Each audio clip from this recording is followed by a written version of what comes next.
Like the Revolution of 1776, another revolution must take place in the hearts and minds of Americans everywhere. It is a restoration of the patriotism of our founding fathers. It is a return to the ideals of our founding documents and a knowledge of the principles America was founded upon. It is a knowledge of what our flag represents and what those proud patriots fought and died for, defending our freedom.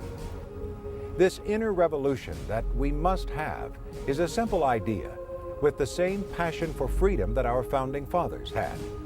It is an idea that became known as the American Revolution, when for the very first time in human history, ordinary citizens rose up and established a government of the people, by the people, and for the people.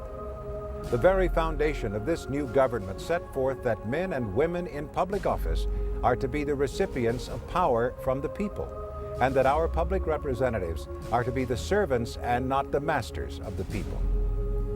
This is what separates America from all other nations, and this ideal is the revolution that must be rekindled in every generation if we are to preserve this liberty that is for all people and for all generations.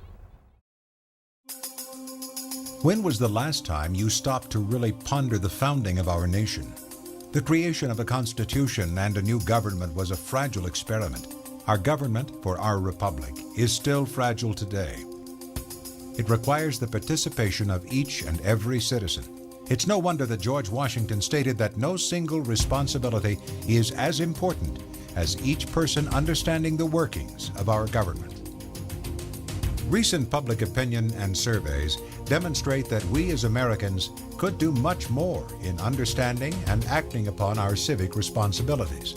A Gallup poll found that 73% of Americans were less patriotic than in previous decades, while only 16% said Americans were more patriotic. In the first nationwide history assessment test in 1986, 11th graders on average scored only 54.5% correct, clearly a failing grade. Only 1/3 of those students could place the Civil War correctly within the second half of the 19th century. In 2002, on Constitution Day, President Bush said, "Our founders believed the study of history and citizenship should be at the core of every American's education. Yet today, our children have large and disturbing gaps in their knowledge of history. Ignorance of American history and civics weakens our sense of citizenship. To be an American is not just a matter of blood or birth. We are bound by ideals, and our children must know those ideals." On 9/11, we suffered with our country emotionally, but many still do not maintain their citizenship actively. Today, we need active patriotism more than ever.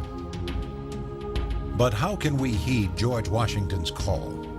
And just as important, how can our children carry on the patriotism to properly acknowledge and appreciate the freedom for which our forefathers fought? That was the question that Scott Swain asked himself over a decade ago. Mr. Swain sought out a way he could inspire a love of country through a display of patriotic paintings at his business where he served as vice president. Scott, like many, was troubled by the lack of patriotic expression in modern America and sought to take a small part in helping to change that. From simple inquiries, he soon discovered to his amazement that patriotic paintings, documents, and the stories of our most cherished national treasures were not readily available for the average American to purchase. Hi, I'm Scott Swain, President of U.S. Constitution Educators. It took me nearly 4 years to acquire the documents and images that have come to symbolize America. At the time, I was just a businessman that wanted to display something meaningful and patriotic. After being shuttled from one bureaucrat to another for literally years, I decided to make the Freedom Gallery images more accessible to Americans. That began a 10-year odyssey to bring these images to the public. And hence, Mr. Swain founded several organizations to brighten the torch of patriotism for our generation and future generations. It is the mission of these organizations to educate and inspire Americans to return to the principles of our founding fathers.